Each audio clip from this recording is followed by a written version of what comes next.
నమస్తే, welcome to our channel. ప్రస్తుతం మనతో సీనియర్ జర్నలిస్ట్ దాము బాలాజీ గారు ఉన్నారు. వారితో మాట్లాడదాం. సార్ నమస్తే. సార్ మీర్పేట హత్య కేసులో చాలా సంచలనాత్మకమైన నిజాలు బయటకు వచ్చాయి సార్. ఫస్ట్ అంతా వేరే యాంగిల్లో చెప్పారు అందరూ.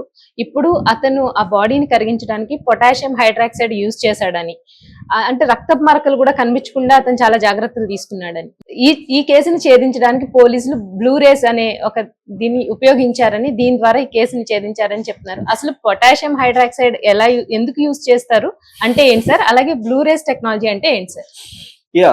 మామూలుగా పోలీసులు ఇప్పటి వరకు అఫీషియల్ గా వాళ్ళు ప్రవీణ్ కుమార్ డీసీపీ గానీ అక్కడ ఉన్న సిఐ గానీ వీళ్ళెవరు అఫీషియల్ గా ఇప్పటి వరకు ఈ కేసు గురించి మాట్లాడలేదు. వాళ్ళు బయటికి చెప్తున్నది ఏంటంటే ఇది మిస్సింగ్ కేసుగానే మేము నమోదు చేసుకున్నాం, హత్య అనే దానికి మా దగ్గర ఆధారాలు దొరకట్లేదు అని మీడియాకు చెప్తున్నారు.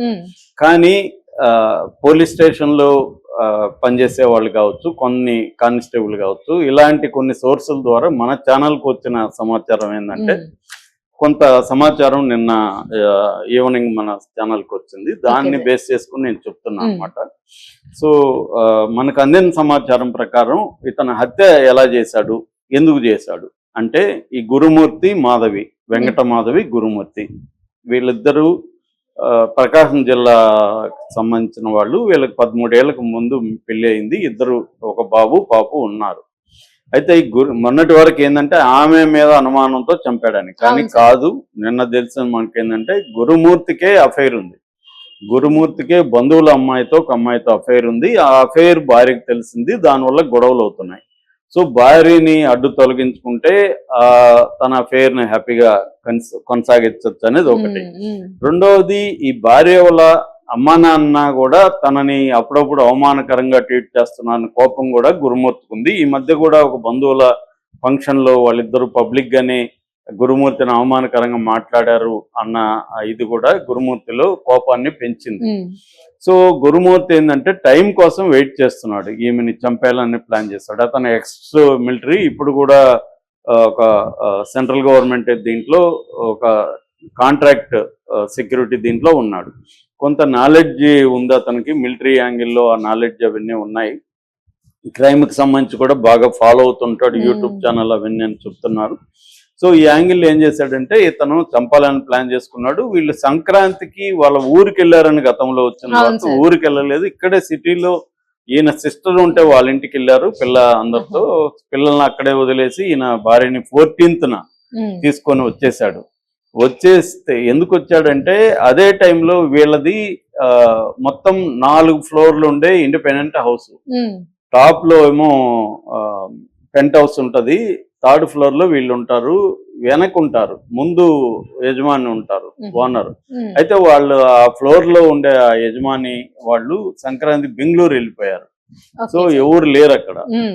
ఆ ఫ్లోర్ అంతా ఖాళీ. కింద కూడా సంక్రాంతికి వెళ్ళారు కాబట్టి ఖాళీగా ఉంది. కాబట్టి బిల్డింగ్ లో ఈమెను ఏమి చేసినా ఎవరికి తెలియదు, అనుమానం రాదు అని అతను ప్లాన్ చేసుకున్నాడు. పిల్లల్ని అక్కడ పెట్టేశాడు, ఈమెను తీసుకొచ్చాడు. 15th గొడవ వేసుకున్నాడు. ఆ గొడవలో నుంచి భాగంగా ఆమెని రాత్రి 15th రాత్రి తల మీద కొట్టాడు, ఆమె చనిపోయింది.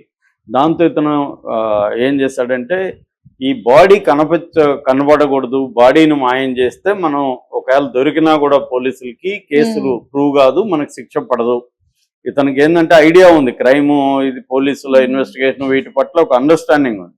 దాంతో ఇతను ఏం చేశాడంటే శవంగాని లేకపోతే కోర్టులో ప్రూవ్ చేయలేరు నేనే చంపినట్టు, ఎందుకంటే ప్రత్యక్ష సాక్షి లేదు, శవం లేదు, మర్డర్ వెపన్ లేదు. ఇవేవి లేకపోతే మోటివ్ కూడా ఎస్టాబ్లిష్ చేయడం కష్టం. ఇవేవి లేకపోతే కోర్టులో ప్రూవ్ చేయలేరు. కాబట్టి ఇతను ఏంటంటే అనేక రియల్ లైఫ్ మర్డర్ కేసుల్ని బాగా స్టడీ చేశాడు.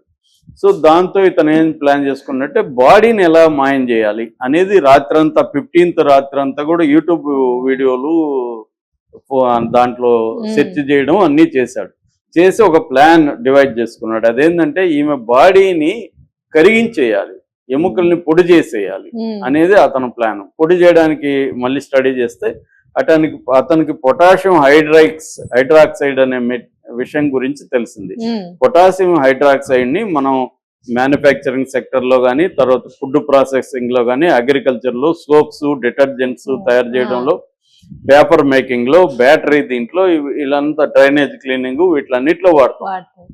ఇది ద్రవ రూపంలో ఉంటది, పౌడర్ రూపంలో ఉంటది, ఫ్లేక్స్ లో ఉంటది, పెల్లెట్స్ ఈ రకరకాల రూపాల్లో పొటాషియం హైడ్రాక్సైడ్ ఉంటది. దీన్ని తీసుకొచ్చాడు. దాని తర్వాత మొన్నటి వరకు చెప్తున్న కుక్కర్లో ఉడికించలేదు. కుక్కర్ చిన్నదే ఉంది వాళ్ళ ఇంట్లో. BBC కూడా అదే రాసింది, చిన్న కుక్కర్ ఉంది ఎలా ఉడికించాడు అని. మేబీ 2 రోజులుగా కొంచెం కొంచెం ఉడికించాడా అనేది కూడా అనుకున్నారు. కానీ ఆయన చేసింది అది కాదు. ఆయన బాత్రూంలోకి డెడ్ బాడీని తీసుకెళ్లి ఒక మొద్దు తీసుకొచ్చుకున్నాడు. ఆ మొద్దు కింద కొట్టడానికి ఒక మటన్ కత్తి కొన్నాడు. కొయ్యి మొద్దు తీసుకొచ్చి కొయ్యి మొద్దు మీద బాడీని పెట్టి మటన్ కత్తితో ముక్కలు 70-80 ముక్కలు చేశాడు. ముక్కలు చేసినాక బకెట్ లో తీసుకొచ్చి బకెట్ లో హీటర్ పెట్టి ఆ హీటర్ తో బకెట్ లో వేడి చేశాడు వీటిని, ముక్కల్ని. సో బకెట్ లో వేడి చేసి పొటాషియం హైడ్రాక్సైడ్ దాంట్లో వేసాడు. పొటాషియం హైడ్రాక్సైడ్ అంటే మామూలుగా బర్న్ అవుతుంది, మనకు చేత్తో పట్టుకున్నా బర్న్ అయిపోతుంది. అలాగే అది బర్నింగ్ అన్నమాట అడిషనల్ గా. దాంతో ఒక పక్క వాటర్, పొటాషియం దీంతో బర్న్ చేసేసాడు మొత్తం. దాని తర్వాత స్టవ్, కమర్షియల్ స్టవ్ తెప్పించి దాన్ని గ్యాస్ సిలిండర్ తెచ్చి దాంతో ఎముకల్ని కూడా కాల్చాడు, పొడి చేశాడు. సో ఇవన్నీ 2 రోజుల పాటు చేశాడు అతను కంప్లీట్ గా. 16th 17th కంప్లీట్ గా ఈ 2 రోజుల పాటు ఇదే పనిలో ఉన్నాడు. చేసి అతను ఆ ముక్కల్ని కొన్ని ఫ్లాషెస్ ఫ్లష్ లో, బాత్రూమ్ ఫ్లష్ ఉంటుంది, ఫ్లష్ లో పంపించేశాడు. So clean చేసేసుకున్నాడు. 2 రోజులు అతని కంట్రోల్లో ఉంది ఇల్లంతా. ఎందుకంటే ఎవరు లేరు, స్మెల్ రాదు, ఏమి రాదు. సో నీట్ గా ప్లాన్డ్ గా క్లీన్ గా చేసుకున్నాడు. సో ఇది బేసిక్ గా అతను చేసింది. ఇదంతా ఎలా వచ్చిందంటే మామూలుగా అతను పోలీసులు విచారించేటప్పుడు చెప్పలేదు, 2-3 వెర్షన్లు చెప్పాడు. అంటే పోలీసులు ఇతను ఇవన్నీ చేసినాక ఏం చేశాడు, వీళ్ళ అత్తగారికి ఫోన్ చేశాడు. మామూలుగా అత్తగారు అంత ముందు ఈయనకి ఫోన్ చేసింది. ఆమె కూడా ఒక ఇంటర్వ్యూలో కూడా చెప్పింది, ఫోన్ ఇన్ లో ఆమె మాట్లాడింది ఒక ఛానల్. అత్తగారు ఏంటంటే ఇట్లా ఇంటికి పోయిందంటే ఆమె కూతురు ఫోన్ చేసింది, ఫోన్ తీయట్లేదు. అప్పుడు ఈయన చేసింది, నువ్వు తీసుకొచ్చావంట కదా ఇంటికి, ఆమె ఫోన్ చేస్తే మాధవి ఫోన్ తీయట్లేదు అంటే నిద్రపోతుందని చెప్పాడంట. మళ్ళీ కాసేపు ఆగి 2-3 గంటల తర్వాత చేస్తే మళ్ళీ నిద్రపోతుంది. ఇదేంది నిద్ర, లేపు ఆమెని, నేను మాట్లాడాలని నిన్నట. అప్పుడు లేదు నాకు గొడవ అయింది, ఆమె వెళ్ళిపోయింది 16వ తేదీ అని చెప్పాడంట. ఇప్పుడు 17వ తేదీ ఈవినింగ్. ఇప్పుడు దాంతో ఆమె టెన్షన్ పడింది. వాళ్ళెవరినో బంధువులు పంపించి వెళ్ళి చూసిరా అని చెప్తే వాళ్ళ బంధువు వెళ్ళాడంట. వెళ్తే వంటింట్లోంచి ఏదో స్మెల్ వచ్చింది, వంటింట్లోకి వెళ్తానంటే లేదు నువ్వు అలో చేయలేదంట. ఆల్రెడీ ఈ గురుమూర్తి వాళ్ళ అమ్మ నాన్నతో కూర్చొని కబుర్లు చెప్పుకుంటూ నవ్వుకుంటున్నారంట బంధువు వెళ్ళే టైంకి. అంటే అతనిలో ఏమి టెన్షన్ కానీ ఏమి లేదు. ఇది ఆ బంధువు ఆమెకు చెప్పాడంట. దాంతో ఆమెకు డౌట్ వచ్చింది. ఆమె వచ్చి పోలీస్ కంప్లైంట్ ఇవ్వడానికి వెళ్ళింది. ఆమె భర్త వచ్చారు, ఇచ్చారు. అప్పుడు వాళ్ళు అంటే మాధవ్ అమ్మ నాన్న పోలీసులకి మా ఓడి మీద అంటే అల్లుడి మీద అనుమానం ఉందని కూడా చెప్పారు. చెప్పినప్పుడు పోలీసులు తీసుకొచ్చారు ఆయన్ని. గురుమూర్తిని తీసుకొస్తే ఫస్ట్ ఇదే చెప్పాడు. దాని తర్వాత వాళ్ళు మామూలుగానే పోలీసులు కొడతారు కదా, అలాగా కొట్టుంటారు. దాంతో అతను నేనే చంపానని చెప్పాడు. కానీ బాడీని ఏం చేశాడు ఏంటంటే చెరువులో వేసాను అవన్నీ చెప్పాడు. చెరువులో పోయి వెతికారు వీళ్ళు, ఏం దొరకలేదు. దాని తర్వాత ఈ స్టోరీ అంతా, ఇప్పుడు నేను చెప్పిన స్టోరీ అంతా పోలీసులకి చెప్పాడు. ఇప్పుడు పోలీసులు ఈ వాంగ్మూలం ఉంటే సరిపోదు. ఎందుకంటే వాంగ్మూలాన్ని రేపు కోర్టులో ఇదంతా పోలీసులు చెప్పమన్నారు సార్, నేను అసలు ఆమెను చంపలేదు, చంపాల్సిన అవసరం నాకేముంది, నేను చంపలేదని రేపు కోర్టులో అంటాడు. డిఫెన్స్ అడ్వకేట్లు కూడా ఆర్గ్యూ చేస్తారు. మనం మాట్లాడుకునేది వేరు, కోర్టులో వేరు. కోర్టులో మనం చెప్పేయచ్చు ఇది చేసేసారు కదా అని, మనకి పోయిదే ఉంది. కోర్టు అలా ఉండదు.